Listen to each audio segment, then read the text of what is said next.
No niin, heippa vaan, heppa kansa.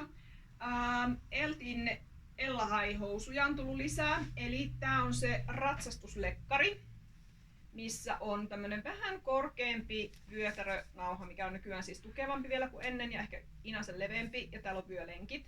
Jos haluaa laittaa vyön, niin pystyy laittaa. Mutta tää on siitä kiva housu, että tässä on esimerkiksi noita tavallaan semmosia teinikokoja, eli semmosia pitkiä kapeita hoikkia kokoja, niin niitä löytyy. Ja sitten löytyy tämmösiä naisten kokoja, missä on vyötärö, on kapeampaa esimerkiksi tässä 3/8, ja sitten kuitenkin, luojan kiitos, tässä on joustava kangas, ja joustava on siis tää vyötärökin, vaikka tää näyttää siltä, että on nimittäin pikkusen timakampaa, niin se on joustava.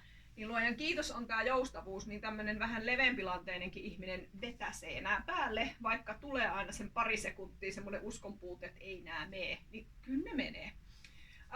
Molemmilla puolella reisissä on reisitaskut, puhelintaskut, nää on kivat. Ja malli on edelleen lahkeista, samanlainen kuin ennenkin, pituus saa aika paljon kiitosta, että se ei ole niin kuin mega pitkä, mutta pitkäjalkaisille asiakkaille se tulee just tuohon kehrasluun yläpuolelle tuo lahe. Ja kun täällä ei ole mitään semmosia tiukkoja saumoja, niin tää on istunut aika hyvin kaikille.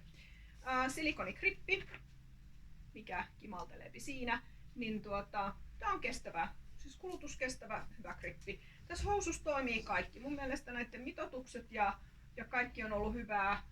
Värejä on sininen ja musta, mutta näillähän nyt pärjätään tosi hyvin. Sitten vaan mietitään, että minkä väristä yläosaa laitetaan ja sukkaa ja muuta.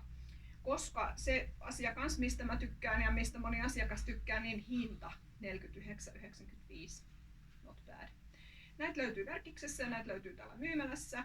Ja myymälän aukioloaikaa kannattaa aina vähän tsiikailla sieltä Instasta ja Facebookista, että miten täällä ollaan paikalla. Moi!